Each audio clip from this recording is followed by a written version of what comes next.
ডিম দিয়ে দুইটা নাস্তা তৈরি করবো। এখানে আমি পেঁয়াজ নিচ্ছি, শুকনো মরিচ নিচ্ছি, দুইটা ডিম নিচ্ছি। দুইটা ডিম আমি একসাথে ইয়ে করে নেব।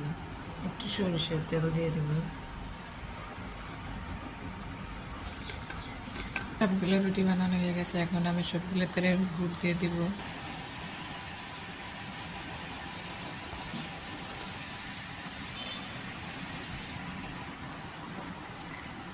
এখানে আমি শুকনো মরিচ দিছি, একটা সিদ্ধ ডিম দিছি, আর চয়া সস দিছি, আর সরিষার তেল দিছি। দিয়ে মাইখা একসাথে মিক্স করে তারপরে আমি রুটিটা বেলে এইভাবে দুই ভাগে ভাঁজ করে তারপরে ভাঙা দিয়ে আমি একটা তেলে, গরম তেলে আমি ভাজবো।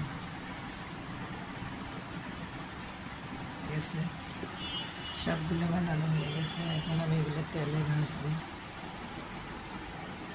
12 পিস হয়েছে। এই যে আমার নাস্তাটা করা হয়ে গেছে।